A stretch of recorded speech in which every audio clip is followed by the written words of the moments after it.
حضرت نوح علیہ السلام کی نبوت کے دور کے حالات۔ اللہ تعالیٰ نے نوح علیہ السلام کی دعا قبول فرمائی اور ان کی قوم کو غرق کرنا چاہا، لیکن اللہ تعالیٰ نے اس طرح چاہا کہ نوح علیہ السلام اور اہل ایمان محفوظ رہیں۔ اللہ تعالیٰ نے نوح علیہ السلام کو ایک بڑی کشتی بنانے کا حکم دیا اور نوح علیہ السلام نے بڑی کشتی بنانا شروع کر دی، اور ان کی قوم نے ان کو اس کام میں مشغول دیکھا تو انہیں ایک اور مشغلہ مل گیا اور ان کا مذاق اڑانے لگے۔ اے نوح، یہ کیا ہے؟ یہ کشتی کہاں چلے گی؟ تمہارا سارا معاملہ ہی عجیب ہے۔ یہ اس ریت پر چلے گی یا پہاڑ پر چڑھے گی؟ دریا تو یہاں سے بہت دور ہے، اسے جن اٹھائیں گے یا بیل کھینچیں گے؟ اور نوح علیہ السلام یہ سب کچھ سنتے رہے اور صبر کرتے رہے۔ انہوں نے اس سے بہت زیادہ سنا اور صبر کیا تھا، لیکن کبھی وہ ان سے کہتے تھے، اگر تم ہمارا مذاق اڑاتے ہو تو ہم بھی تمہارا مذاق اڑائیں گے جیسے تم اڑاتے ہو۔ طوفان کا آنا اور اللہ کا عذاب آ گیا۔ اللہ کی پناہ، آسمان خوب برسا، ایسا برسا کہ گویا آسمان میں سوراخ ہو گیا تھا۔ پانی رکتا نہیں تھا، حتیٰ کہ اس نے لوگوں کو ہر طرف سے گھیر لیا تھا، اور اللہ نے نوح علیہ السلام کی طرف وحی بھیجی کہ اپنے ساتھ اپنی قوم اور گھر کے ایمان والوں کو لے لے، اور اللہ تعالیٰ نے نوح علیہ السلام کو وحی کی کہ ہر حیوان اور پرندے، نر و مادہ کا جوڑا بھی اپنے ساتھ لے لے، کیونکہ وہ طوفان ہمہ گھیر تھا جس سے کوئی انسان اور حیوان نہ بچ سکے گا۔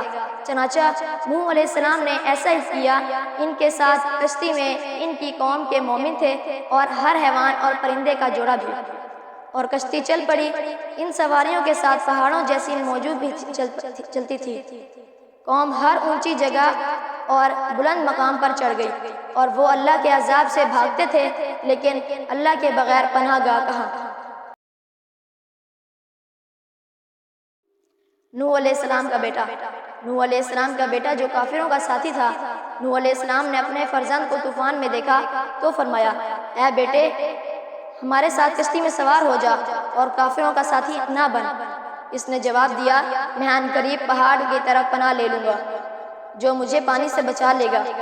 نوح علیہ السلام نے فرمایا، آج اللہ کے عذاب سے کوئی بچنے والا نہیں سوائے اس کے جس پر وہ اللہ مہربانی فرما لے۔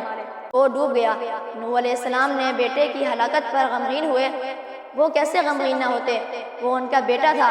چنانچہ انہوں نے چاہا کہ ان کا بیٹا قیامت کے روز دوزخ سے بچ جائے، جبکہ وہ کل پانی سے نہیں بچ سکا۔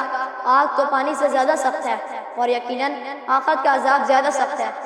کیا اللہ تعالیٰ نے ان سے ان کے اہل و عیال کے بچنے کا وعدہ نہیں کیا؟ کیوں نہیں؟ یقیناً اللہ کا وعدہ سچا ہے۔ سو انہوں نے ارادہ کیا کہ اللہ تعالیٰ کے ہاں اپنے بیٹے کی سفارش کرے، اور نوح علیہ السلام نے اپنے رب کو پکارا اور کہا، میرا بیٹا میرے گھرانے میں سے ہے، اور بلا شبہ آپ کا وعدہ سچا ہے۔ آپ سب حاکموں سے بڑھ کر ہیں، لیکن اللہ تعالیٰ نسبت کو نہیں دیکھتے بلکہ اعمال کو دیکھتے ہیں۔ اللہ تعالیٰ مشرکین کے بارے میں سفارش قبول نہیں کرتے، اور مشرک نبی کے گھر آنے سے نہیں، وہاں اس کا بیٹا ہی ہو۔ اللہ تعالیٰ نے اس پر نوح علیہ السلام کو تنبیہ کی اور فرمایا، اے نوح، وہ تمہارے اہل سے نہیں، اس کے کام اچھے نہیں۔ مجھ سے اس چیز کا سوال بھی مت کرو جس کا تجھے علم نہیں۔ میں تمہیں نصیحت کرتا ہوں کہ تم نادانوں میں سے نہ ہو جاؤ۔ نوح علیہ السلام سنبھل گئے اور اللہ سے توبہ کی اور کہا، میرے پروردگار، میں تیری پناہ چاہتا ہوں کہ میں تجھ سے ایسا سوال کر بیٹھوں جس کا مجھے علم نہیں، اور اگر تو مجھے بخشے گا نہیں، رحم نہیں کرے گا، تو میں نقصان اٹھانے والوں میں سے ہو جاؤں گا۔ طوفان کے بعد، اور جب وہ ہو چکا جو اللہ تعالیٰ نے چاہا تھا، اور کافر غرق ہو گئے، بارش تھم گئی اور پانی خشک ہو گیا، اور کشتی جودی پہاڑ پر ٹھہر گئی، اور نوح علیہ السلام سے کہا گیا کہ سلامتی کے ساتھ اتر جا۔ تو نوح علیہ السلام اور کشتی والے اتر گئے۔ زمین پر سلامتی کے ساتھ چلتے پھرتے نوح علیہ السلام کی قوم کے کافر ہلاک ہو گئے، تو نہ ان پر زمین روئی نہ آسمان۔ تو اللہ تعالیٰ نے نوح علیہ السلام کی اولاد کو برکت دی تو زمین پہ پھیل گئی۔ اس نے زمین کو بھر دیا، اس میں بہت سے امتی، انبیاء اور بادشاہ ہوئے۔